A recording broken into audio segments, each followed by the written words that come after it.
So we're going to start talking about diversification, and these two chapters, chapter 11 and 12, lead us up to the development of the CAPM. That'll be the last bit of chapter 12. So we're going to start off, though, talking more about diversification, what a portfolio is, how to construct that portfolio, how to calculate the average return or the expected return on it, how to calculate a variance or a standard deviation.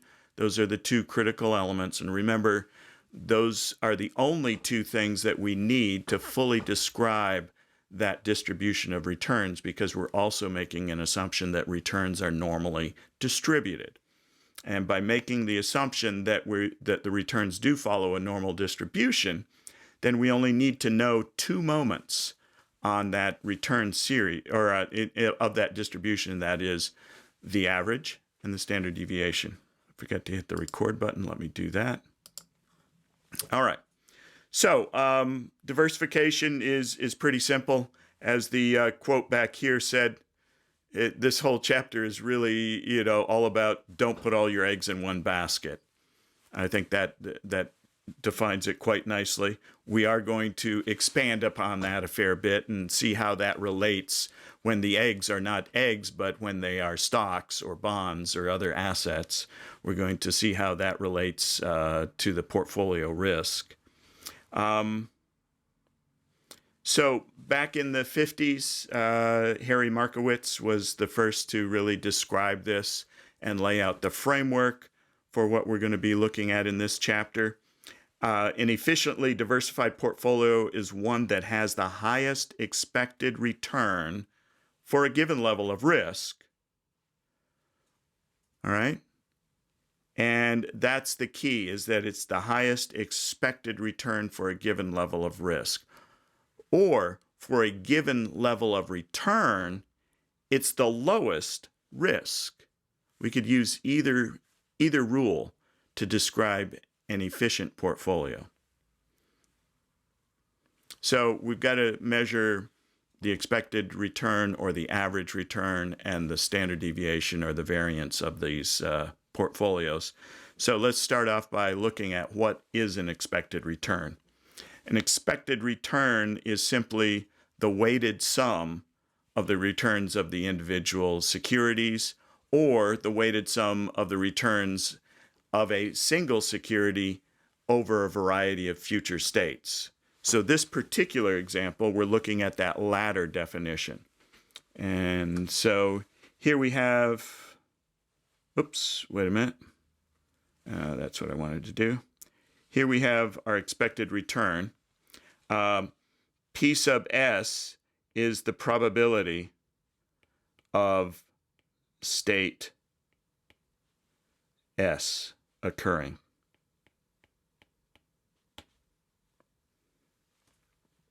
Okay? So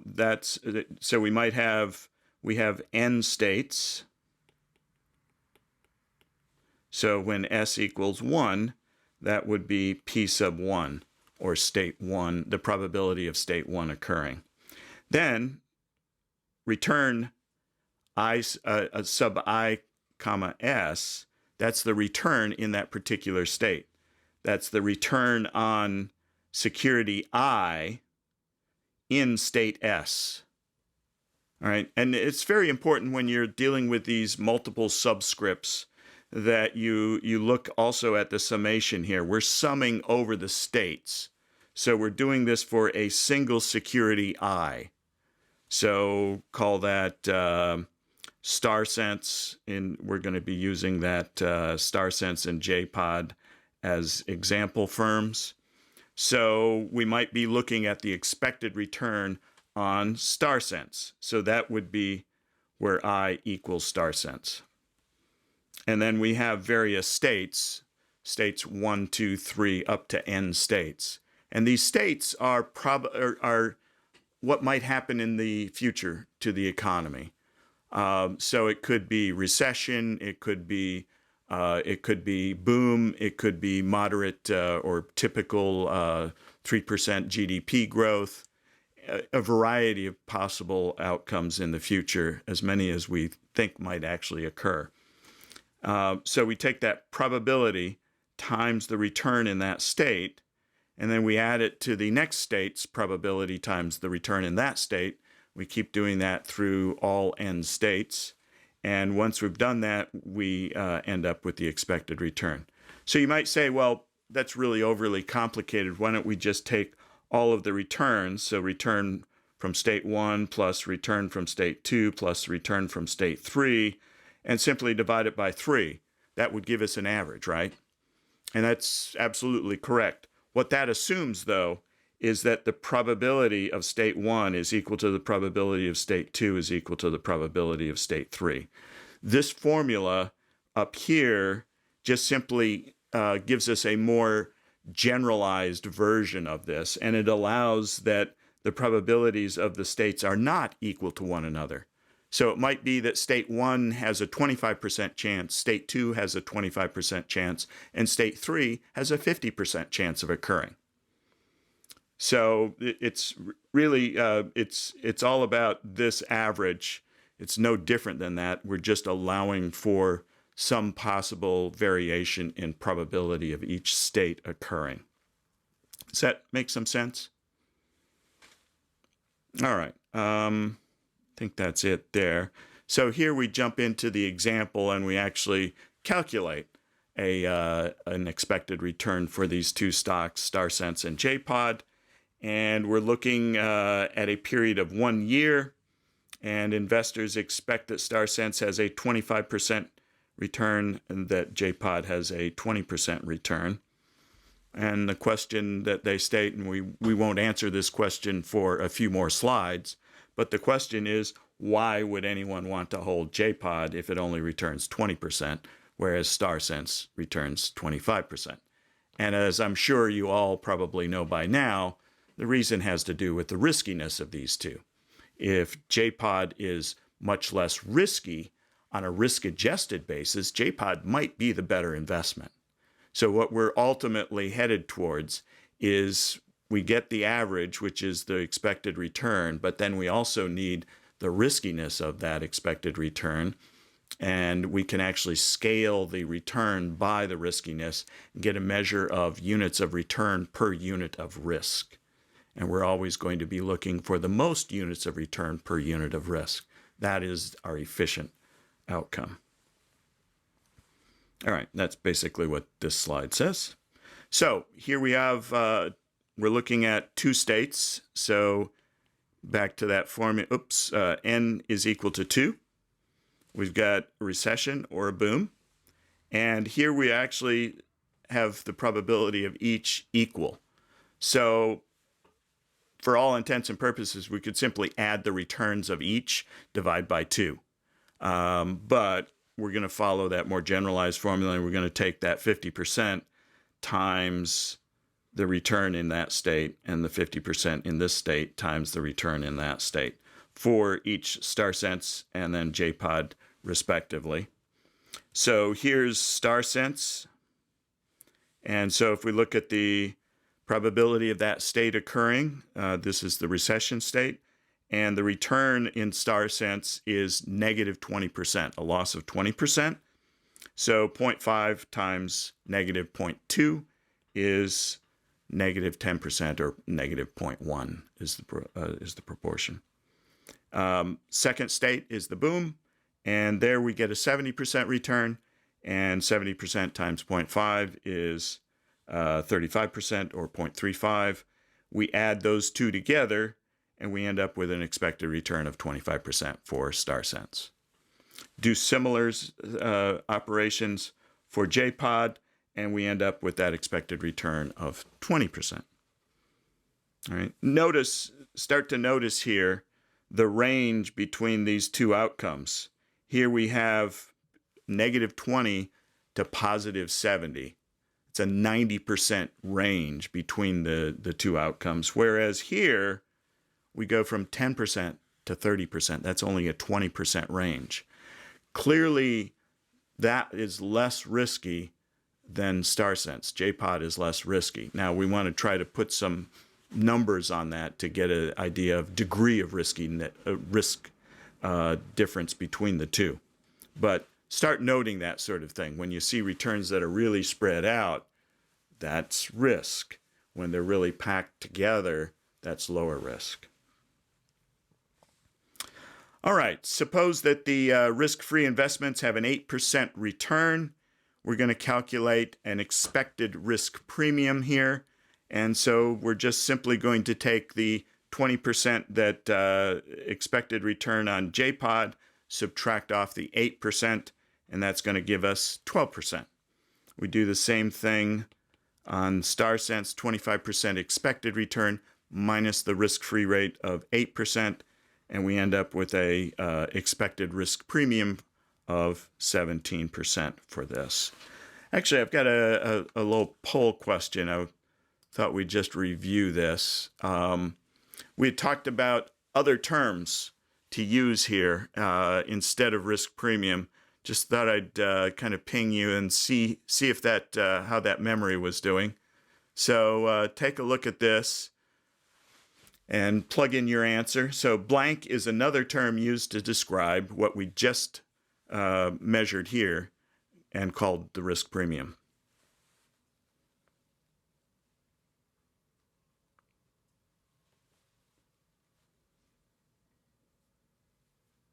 Give you about another 10 seconds here to get an answer in.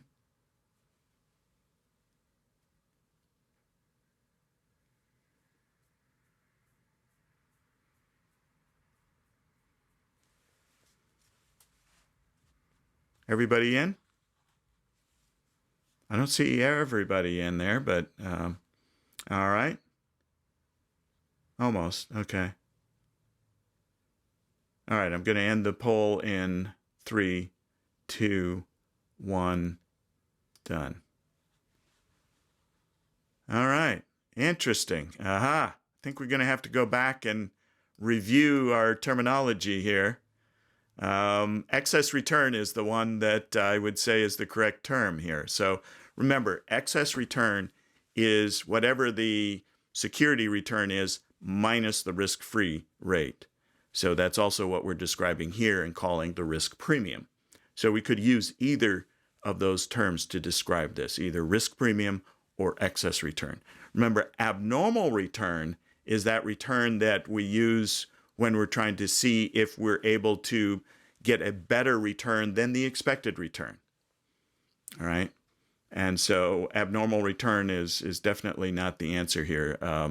That's what when we calculate the abnormal return, we are taking the actual return, or the return we hope to get, minus the expected return, not the risk-free rate. All right. So it looks like what do we have, about close to 57% of you better go back and check those definitions. All right. So let's get back to this. Now, let's get into calculating that measure of riskiness. And we're going to use variance here. Variance is the second moment of a distribution. And I'm going to repeat this over and over again because it's very important. And if we assume it's a normal distribution, then we only need 2 moments, the first 2 moments. The first one being expected return, the second moment being variance. And so variance can be calculated a number of ways as well. Here again, we are generalizing this formula so that we allow for different probability on each state occurrence. So that's why we have the P sub S. Normally, what you would do if you were just assuming equal probability on each state, you could write variance like this. And let's see, I'm going to use return in state S minus expected return. And actually, I need to add the I subscript here. And then I am going to square that. And then I'm going to divide by either n or n minus 1, depending upon whether this is a population or whether it is a sample. If it's a population, I simply divide by the number of states.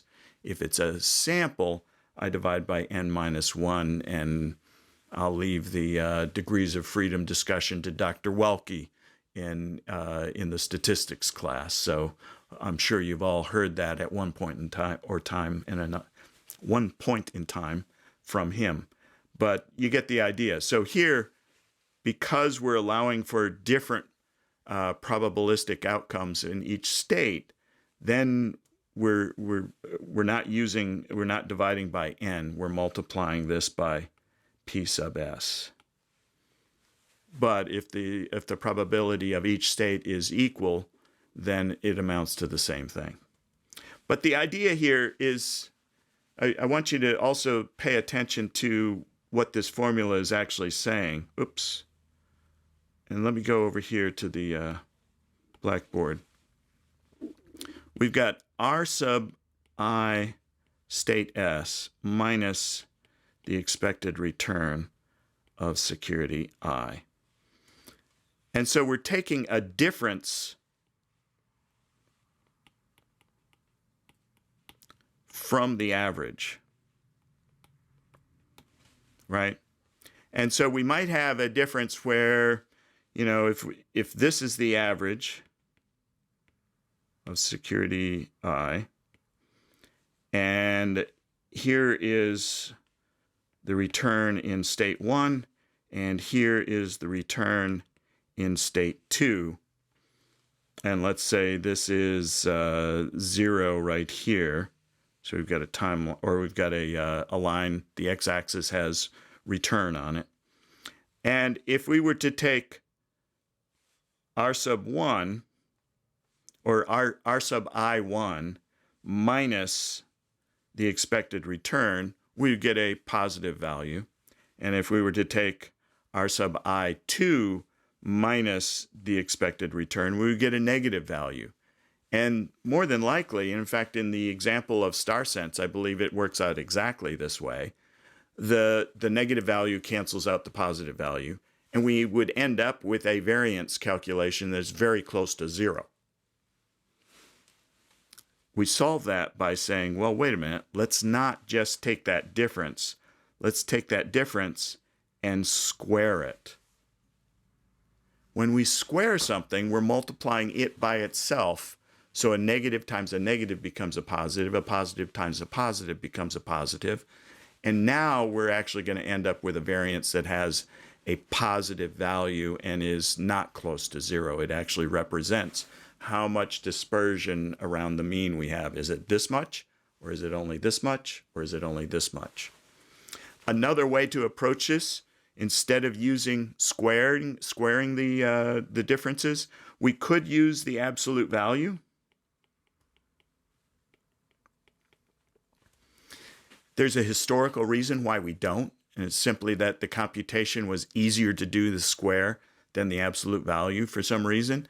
So we're kind of stuck with a variance measure that is a squared measure, and that complicates the math in some instances, but be that as it may, that's what we have to live with. All right, so let's go back to the slides. And so now we have our variance. We're going to... Here's the other thing about variance, and it relates to what we were just talking about, that this is a squared difference. And that is that when we calculate a variance, we're getting something that we term sigma squared, and that is in units of return squared. I have no clue what a squared return means. If we were talking about something in physics, I know that acceleration is speed squared. But I don't know what a return squared is. There is no such thing. So when we talk about variance or risk, measure of volatility, what we do is we take the square root of that, and now we're back to returns. And the square root of variance, of course, is standard deviation. So most of the time when we're talking about this, it's easier to think about it as a standard deviation, because then that's in units that actually make sense to us. All right? Questions about expected return or variance or standard deviation? All right. So here's just an example of calculating that variance. So we're going to start off here with the probabilistic outcomes of each state. And again, we're just having two states, and they're equally likely, 50% on each. We've got Starcents, and we've calculated the expected return for Starcents, and we've calculated the expected return for Jpod up here. Now we go down to the lower part of this spreadsheet, and we're going to use those two values, that 0.25 and that 0.2, as the expected returns in our calculation of the variance. So again, we have the two states, probability of each. Then we have the state-dependent returns for Starcents. So here we have negative 20% if it's a recession, positive 70 if it's a boom. And then we're going to subtract off from that the expected return. And obviously that's the same because we're dealing just with Starcents. So negative 20 minus a 25% expected return gives us the negative 0.45 or negative 45%. We do similarly with the boom state, and we end up with a positive 45%. And see what I mean? If we weren't squaring these, the 45 would cancel the negative 45, and we'd have a variance of 0. That doesn't make any sense. So when we square these, though, takes away the negative sign, and we end up with these two as the square of the differences. And then we simply multiply those squared differences by the probability of the state occurring. So 0.5 times 0.2025, and it just turns out that the next one, the other state, is the same exact calculation. And so we end up with this. We add them together, and then we take the square root, and we end up with a standard deviation of 0.45 or 45%. Okay, so that was Starcents, and Jpod we would do in a very similar way, and we end up with in Jpod's case, we end up with a 10% standard deviation. If we had unequal probabilities, the process would remain the same. The only thing that changes would be the probabilities of the state occurring.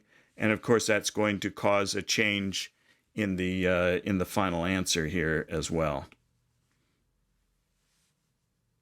I'll leave that for you to walk through the details of, though. All right, so I'm sure you all know what a portfolio is. A portfolio is simply a collection of securities that we hold as a unit. And now the next thing we need to talk about is how do we measure the expected return and the variance of a portfolio. And first thing we need to know about is how do we weight this portfolio? Well, we do it on the basis of market value that we have in each security. So we can calculate, we can add up the entire market value of the portfolio, and then the market value of each security divided by the market value of the entire portfolio is the weight on that particular security. If we want to get the expected return on the portfolio, we take that weight, and here we're calling it W sub I. So it's the weight of security I in the portfolio. And notice here, again, the summation is over I. So it's from 1 to n. We have n securities in this portfolio, and n weights, as well as n expected returns. So the first iteration, we have the weight on security 1 times the expected return on security 1, plus the weight on security 2 times the expected return on security 2, and so forth, until we get to the weight on security n times the expected return on security n. Add all that mess up, and that is the expected return on our portfolio. Notice that sub P, that subscript capital P, expected return on the portfolio. So getting the expected return of a portfolio is simple. It's a linear combination, in other words, the weighted sum or linear combination. Getting the variance is a little more complicated.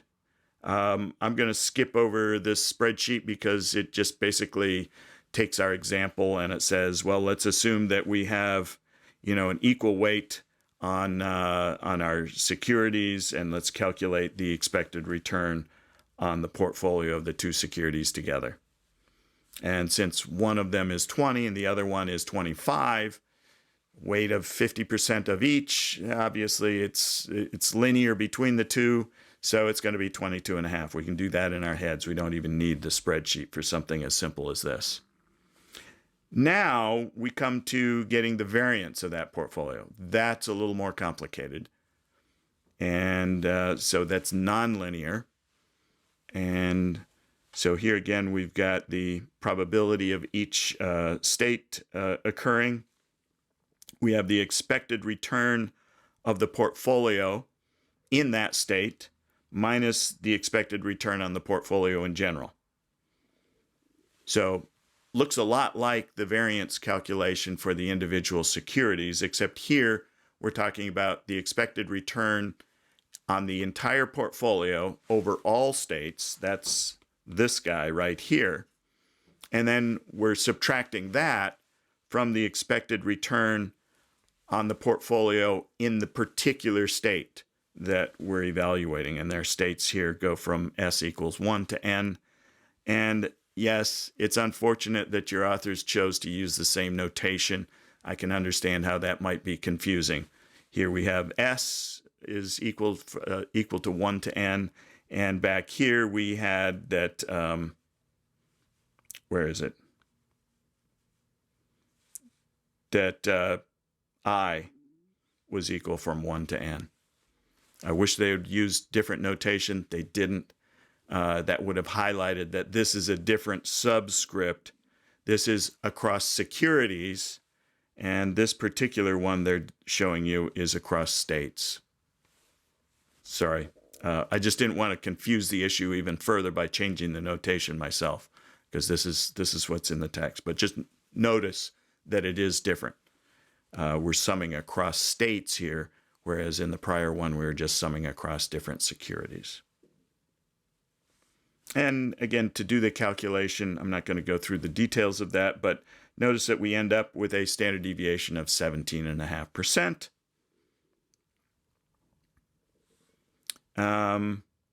We could actually, and I'm going to show you this result later on a spreadsheet that I have.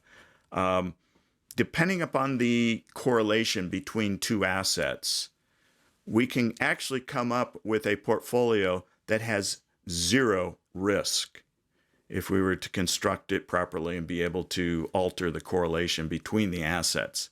That's a really valuable thing. And we actually use it in a theoretical setting to come up with a what we call a zero beta asset. Zero beta asset also happens to be a risk-free asset because beta is the representation of risk, and if there is no risk, it's risk-free, right? But I'll show you that graphically a little bit later on in class. All right. So now let's talk about diversification and risk and how that gets ameliorated as we add more securities to our portfolio. Here's a table, but I think the graphical representation is much more useful to us. So here we have this line right here is the total risk of a portfolio.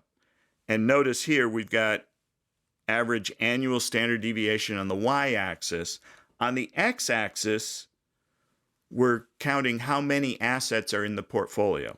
So if we only have one security in the portfolio, the risk of that single asset portfolio is quite high. Now, as we add additional assets to the portfolio, let's say we get up to 10, by having 10 different securities in that portfolio, the risk of our portfolio actually drops. Now, they're making an assumption here And that assumption is that the correlation between any of these securities, so security 1 with 2, security 2 with 3, security 3 with 4, and all the combinations, we're making an assumption that these are all less than 1. That all of these correlations are not perfectly positively correlated. All right, and we'll talk more about that in just a second too. But I want to make sure that you're aware of that as we look at this graph. So as we add, we're up here to 25 securities, and the risk keeps dropping. Now it drops at a lower rate as we add more securities, and we get up here to 1,000, and it looks like it's asymptotically approaching the horizontal. And this horizontal line in this particular graph says 19.2, and that's the standard deviation. So we could add another 10,000 securities, and we probably wouldn't drop below that 19.2%. So now we can think about this, hey, how many securities do I need drawn at random from all possible securities? How many securities do I need in my portfolio to minimize the amount of risk? And the answer is somewhere in the neighborhood of 50 to 100. Remember, these are randomly drawn. I can't say I'm going to take all tech sector or all bonds or all real estate. I've got to randomly draw 100 securities. If I do that, I pretty much gained the maximum benefit I can get from diversification. All right. And now what we're going to do is we're going to define this risk into two types of risk. And one of those types of risk we're going to call non-diversifiable risk. We're going to also call it systematic risk. We're also going to call it market risk. We have a plethora of terms for these things. The risk that is up here shaded in the purple, or is that mauve? I don't know. Anyway, you get the idea.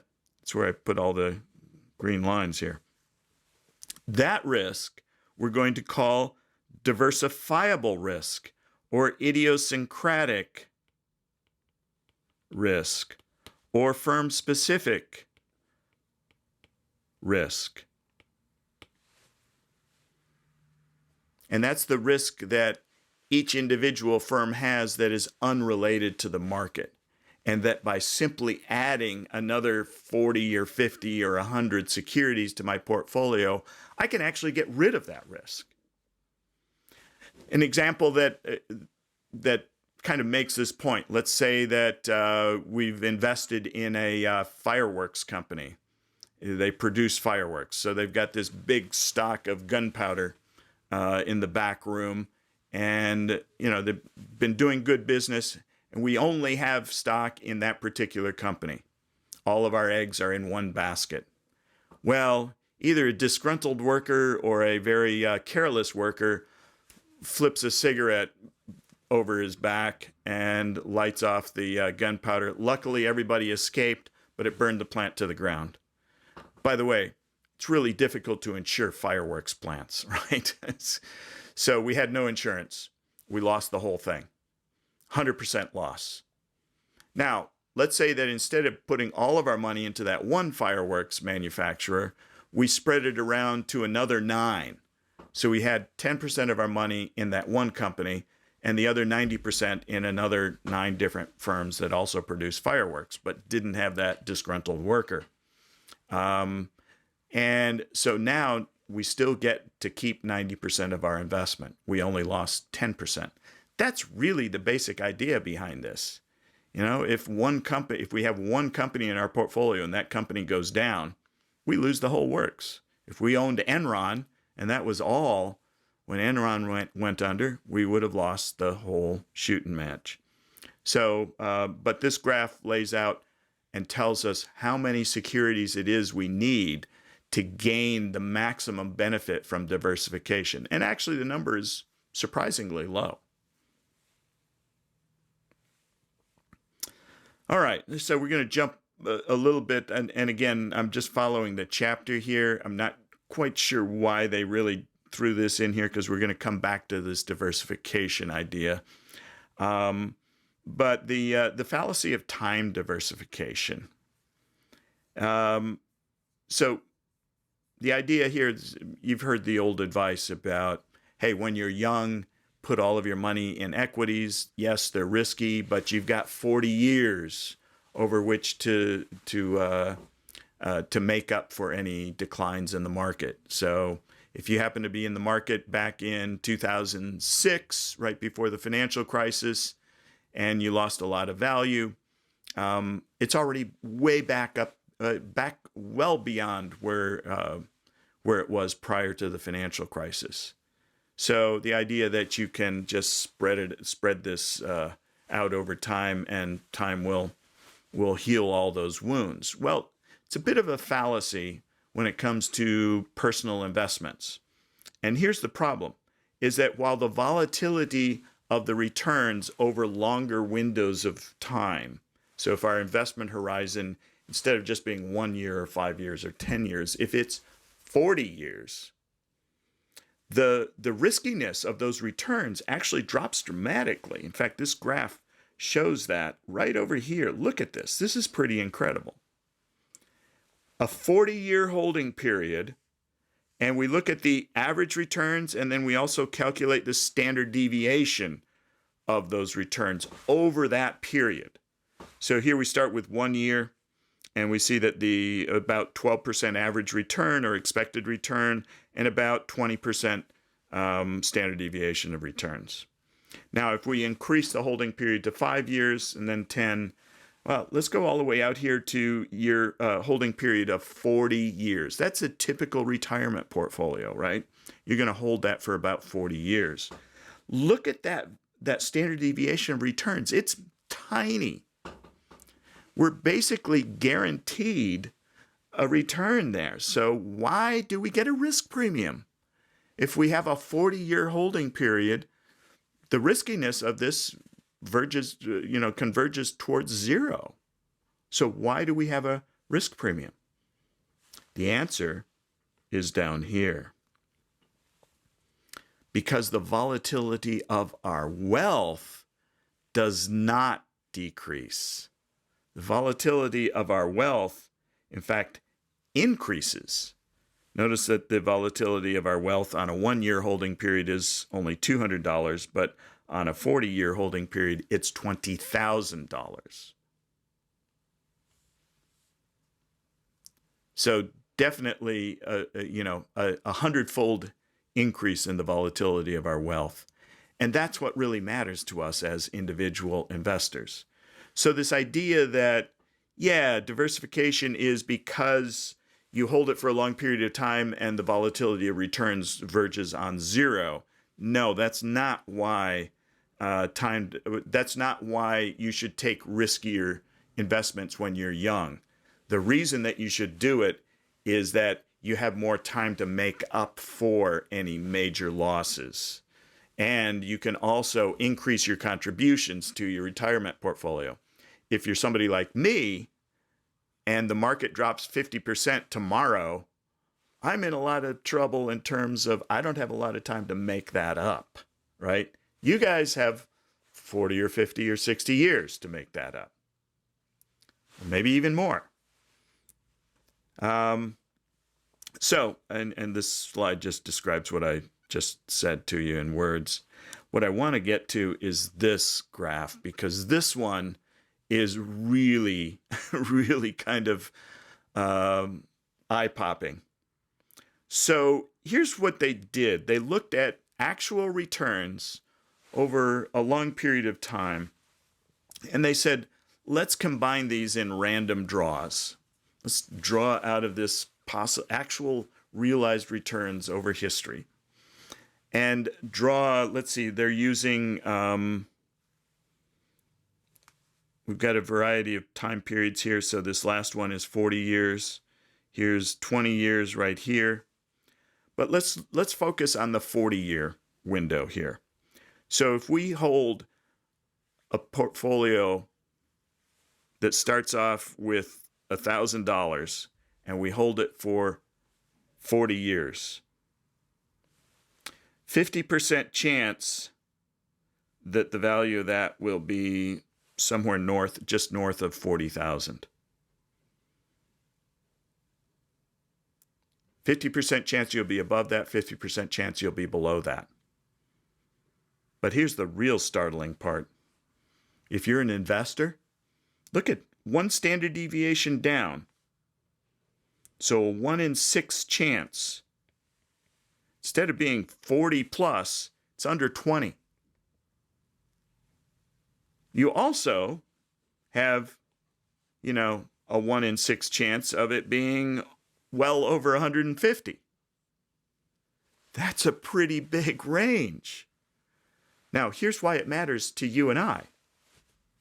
We only get one draw out of this distribution.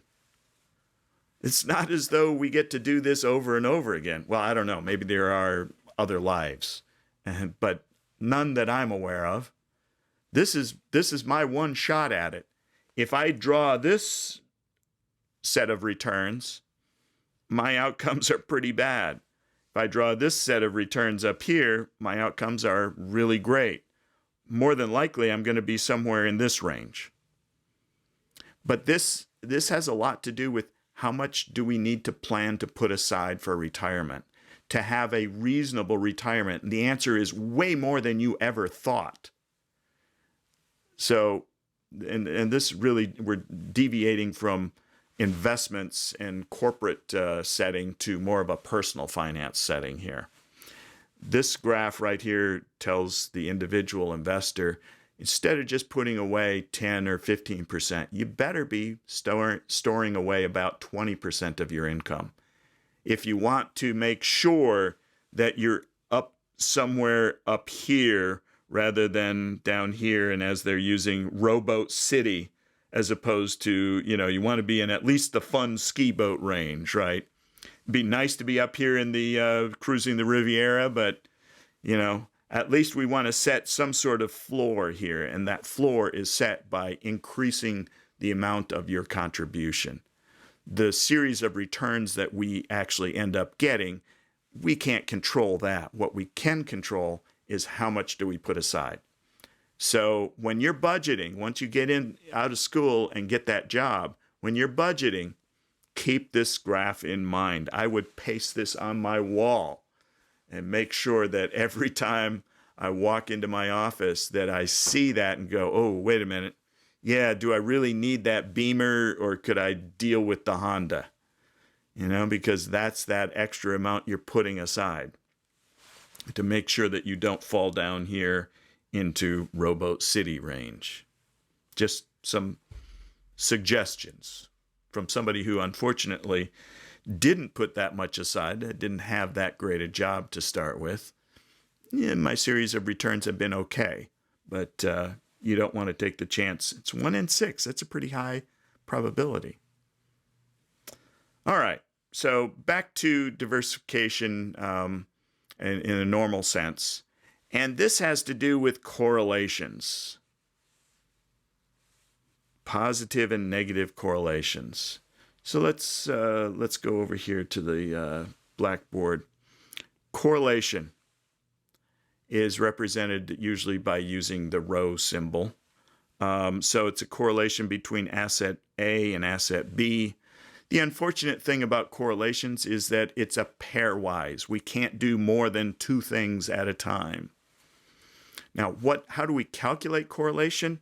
Well, correlation is the covariance between A and B divided by the standard deviation of A times the standard deviation of B. So we know what these 2 things are. We know what the standard deviation is. Can somebody tell me what the covariance is?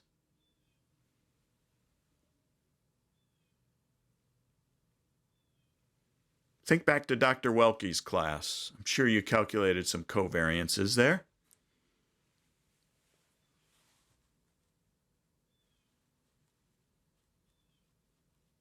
Is it kind of, I mean, it seems almost self-explanatory where it's just like the joint variability Yeah. of like both of those happening. Yeah, it is. Exactly. Let me actually put it in a mathematical sense for you here too, so that you can see how it relates exactly to variance. Because really, variance is simply covariance. Well, the variance of A is also the covariance of A with itself. So if we were to write out the covariance for A and B, we could actually say we're going to sum over various states, and we're going to say state 1 to n. And remember, we're using that probability of each state occurring times, and then we had the return on security A in state S minus the expected return on security A. And then to get the variance, we just squared that thing, right? Well, we're not going to square that. What we're going to do is we're going to multiply that by the return on security B in state S minus the expected return on security B. So now it depends upon how security A is moving relative to its average, multiplied by how security B is moving relative to its average. Now we can have a negative, whereas up here, because we were squaring this, covariance of A and A, or the variance of A, is always greater than or equal to 0. Covariance, though, on the other hand, because we're not squaring anything here, can range, covariance of A and B can range from, oops, went the wrong way there. Let's erase that, clean that up. Goes from positive infinity to negative infinity. So we can have a negative covariance, or we can have a positive covariance, or something close to 0. So here's the problem with covariance. Why do we use correlation rather than covariance? Well, because when we've got the covariance of A and B, and then we're going to calculate the covariance of C and D,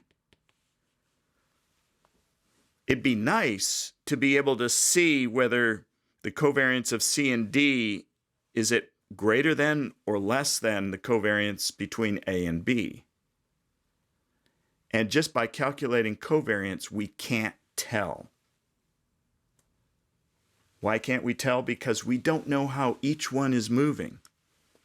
If one series has a wide range and another series has almost no variation, we don't know, we don't have that information. That's not part of covariance between A and B, or covariance between C and D.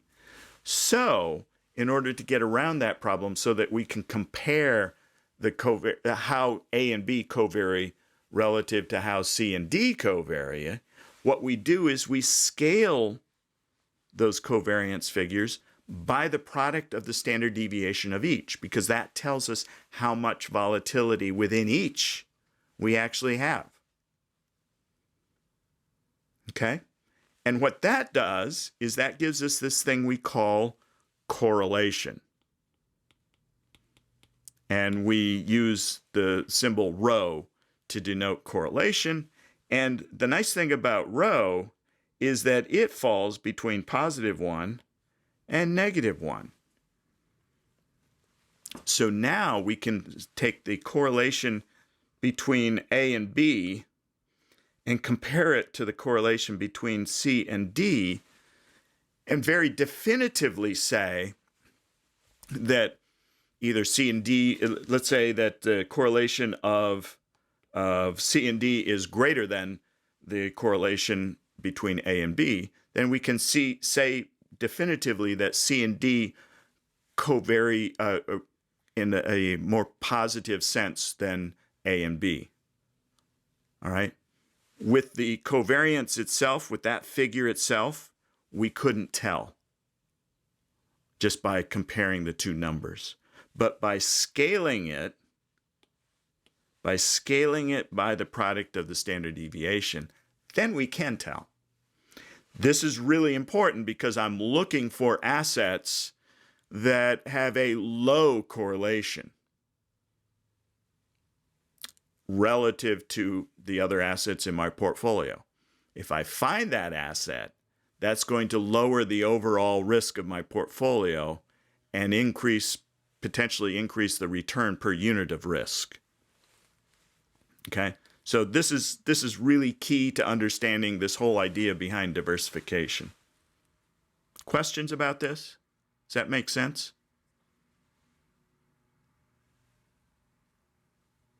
All right, so let's go back.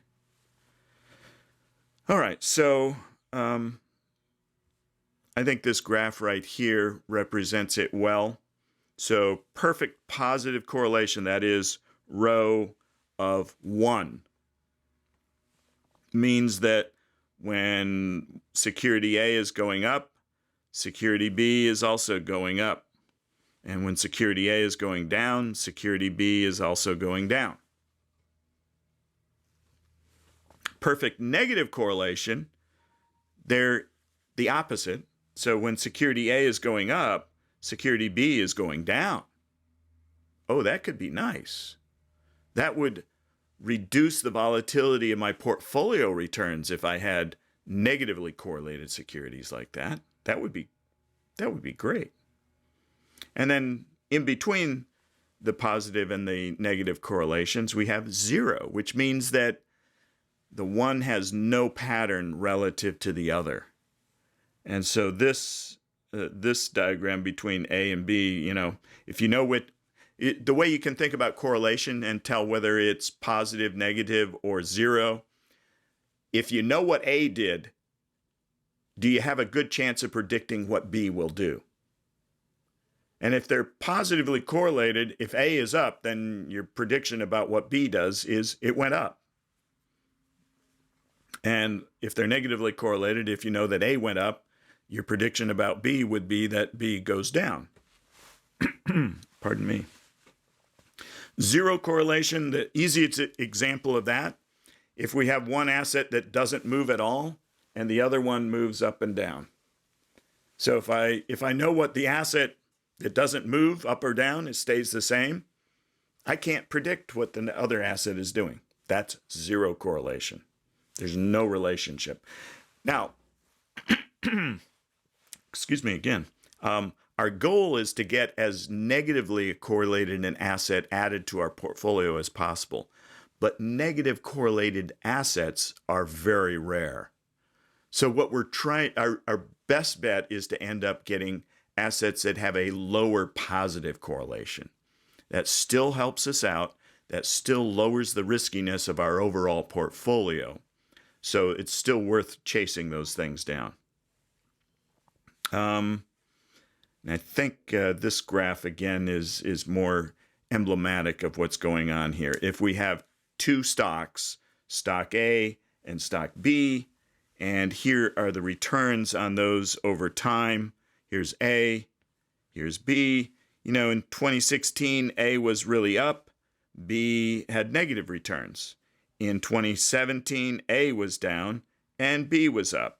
When we put those two together into a portfolio, we end up with no negative returns. So the fact that these have less than a perfect positive correlation means that they're going to offset one another, and now we have lower volatility. The returns don't vary as much. Look at either of these individual securities, and the returns are all over the place. We put the two together, and magically, the volatility of the portfolio returns drops. We're actually getting rid of risk. How do we measure this on a portfolio basis? Well, here again, now I want to point out to you what we were doing earlier in the chapter. We knew what the state outcomes were, state or scenario. They were calling them scenarios. So we knew that one scenario was recession, another scenario was boom. Well, we could call this state outcomes as well. All right. In the cases where we were using that summation, probability sub s times, etc., where s equals 1 to n, we knew the actual state outcomes. Now, the difference between that calculation and the calculation that we're doing right here, when we're calculating the portfolio risk, we don't know the state outcomes. We're not given those state outcomes. What we are given is the variance on a particular security, the variance on the other security in the portfolio, and how they covary with one another. We're also given the weights. And again, I apologize, I'm following the book's notation. You know, when we calculated the expected return of the portfolio, they used W as the weight. They're calculating the portfolio weights here, they're using X. I point that out just so that you know that we're still talking about the same weight. Again, I don't know why they switched between notation. It's otherwise a great book. They just need to do a little tweak here and there. All right. So here, to calculate the portfolio variance, we take the weight squared times the variance of that security. We add to it the weight squared of the other security times the variance of that security. This next term, this third term right here, and we could write it either direction, either like this using covariance, or we could write it like this using correlation. My preference is to write it like this second one. Why? Well, because this correlation tells us a lot more about how these two things move together. And so we can think about what's going on with the riskiness of these portfolios of A and B vis-a-vis the correlation between security A and security B. What am I talking about? Let me give you an example. We have a squared term times a squared term. That's going to be a positive value, right? Another squared term times a squared term, that's going to be a positive value. We have an integer here, 2. That's positive. We have a weight. Let's assume for the moment that we can't short things. So we're going to assume that we're long all of these, so our weights are always going to be positive. All right, so XA is positive, XB is positive. We've got a standard deviation, which is the square root of the variance. So that's also going to be positive, as is this standard deviation going to be positive. However, correlation can be either positive 1 all the way down to negative 1. So suppose that it's negative 1. So what we're doing is now this whole last term becomes negative.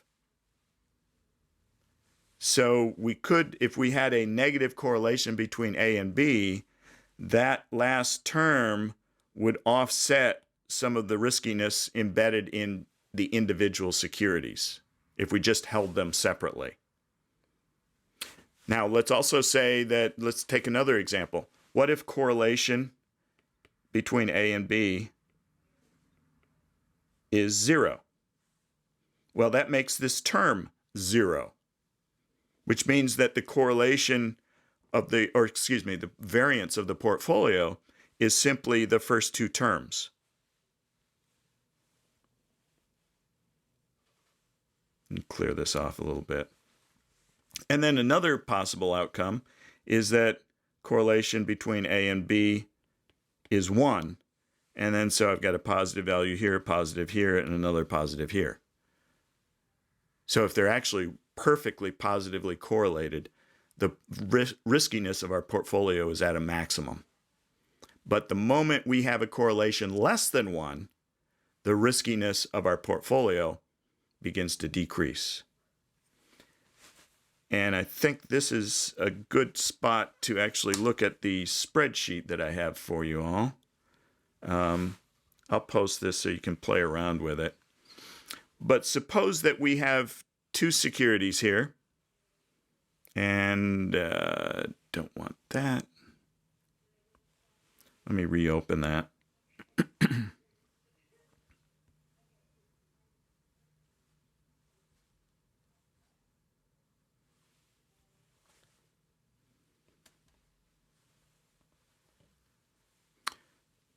And it's still doing it to me. I thought I had this worked out. Ah! Stop drawing.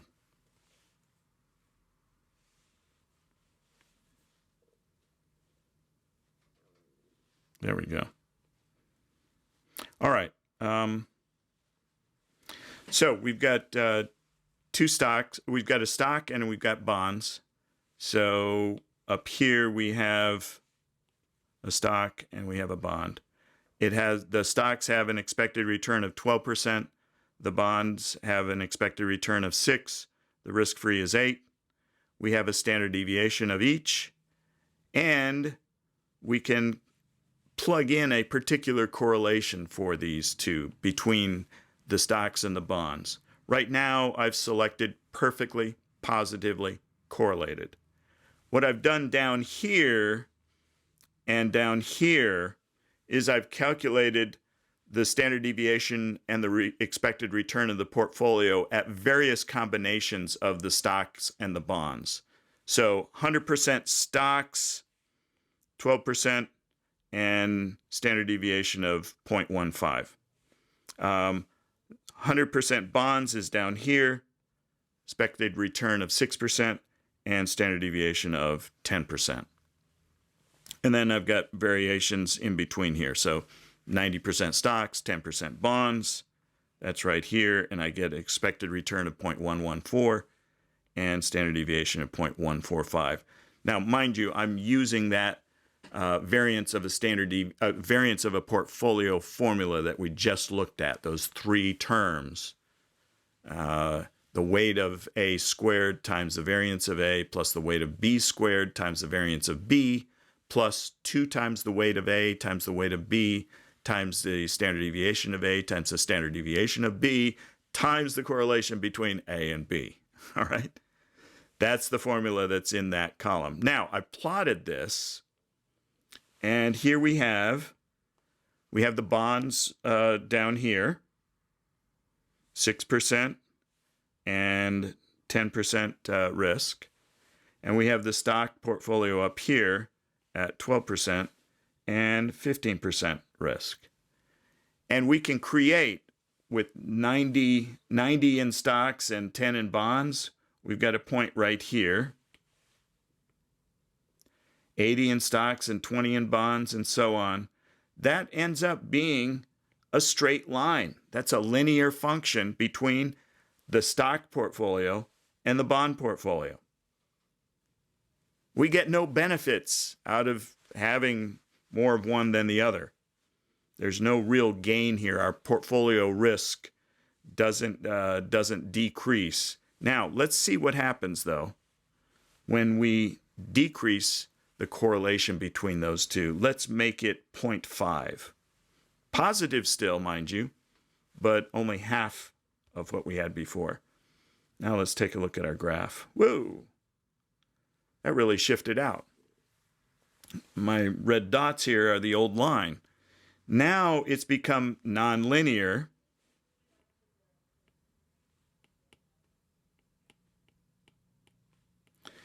And in a good way, because look here. Here is my bond. Let me change the color of this thing. Can I do that? Yeah. Here's my bond portfolio. And if I have 100% bonds, I'll get that 6% return and 10% risk standard deviation. But suppose I just add a little bit of stocks to that. And I don't know what that number is. We could actually go over to the table to the left and calculate and see what the exact number is. But somewhere around about 80-ish% bonds, 20% stocks, I get to this point where I've got a much higher return and I actually have a lower risk. Notice how this line is below that one. It's to the left. Lower risk. It's amazing. Let's change that correlation even further. Let's make it, let me get back to the keyboard.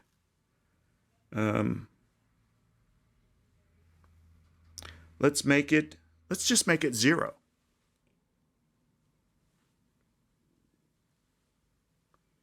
Look what happened there. Now all of a sudden, not only can I get even a higher return,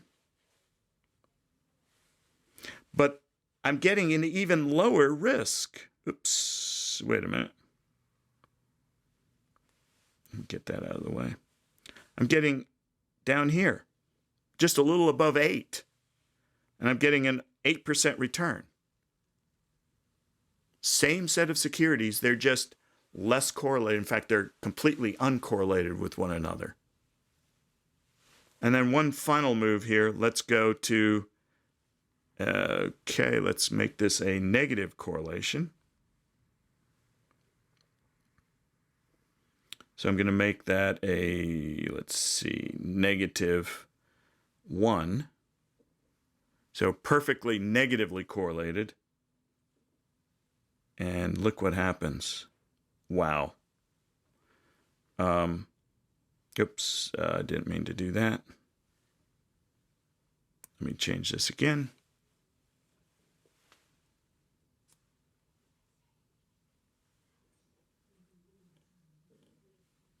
And get rid of my keyboard, get this out of the way.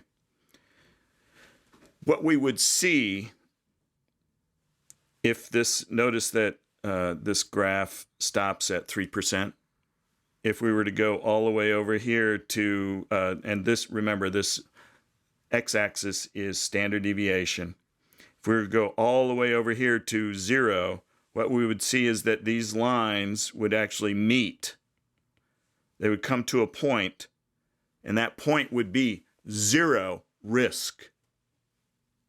But we're still getting 8.5% return. We just canceled the riskiness of this portfolio. We made it a 0 beta portfolio from 2, mind you, 2 risky assets. Remember, these are still stocks and bonds.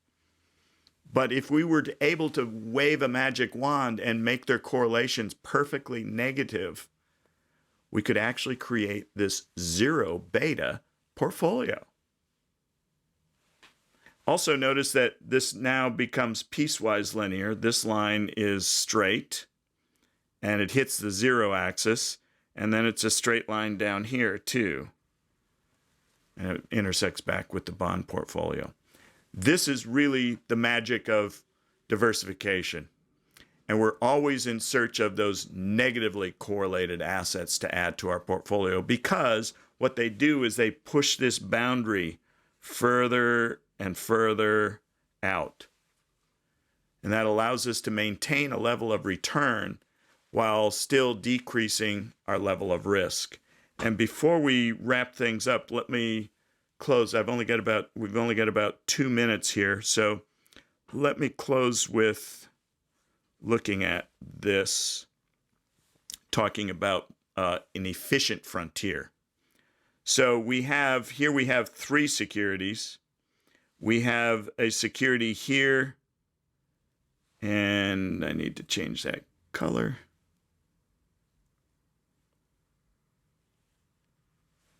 We have a security here, we have another one here, and we have another one here. And so we're doing pairwise comparisons because we can only do 2 at a time. So we've got this security, this security, this security. So here we've got these 2 compared. Here we have 2 and 3. Here we have 1 and 3. Once we've got that, then we can do combinations of all three of those, and we end up with a efficient frontier like this. Now, the entire opportunity set also includes from here on down. But this is inefficient, this blue part. The green part is the efficient frontier. And so, in other words, this part of the opportunity set has the highest return for a given level of risk, or the lowest risk,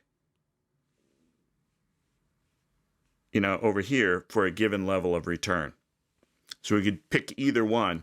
And the best we could do is landing on this frontier. And let me just add one more thing. I know I'm going to go a minute over here, but I apologize. We got to get to this point to kind of put a bow on it. Suppose we were to add to these portfolios a riskless asset, the risk-free, the treasury bill. And that has a riskiness of 0, right? So it's over here on the intersection between the X and the Y axis. Let's say that it has a return of 4%. So it plots right there. What we can do is we can create combinations of that risk-free with the risky portfolio. And where this line touches, what we're going to do is we're actually going to start with lines up here or up here. Well, those aren't possible. There's nothing else to add to that. We can't get there. But what we could do is when that line comes down, when it starts up here and it, wait a minute, which way am I going? Okay, yeah. And then it comes down. I'm doing this in reverse, sorry. And when it comes down and it touches right there with the actual risky portfolios, that's a combination I can actually attain. So what I can do is I can get to any point along this line right here. And in fact, if I use leverage, if I use margin, I can get further out even. I can get up here. And this is what we're going to end up doing more of in Chapter 12 once we get to that point. I've got a few more details to iron out of Chapter 11 for you. We'll pick that up on Thursday. We'll get into Chapter 12. Otherwise, have a great Easter break. And hopefully you get some work done on your security analysis. Also get a little bit of rest. And I'll see you back here Thursday of next week. Take care, all. Thanks, Dr. Elliott. Have a good one. Thank you. You too. Bye-bye.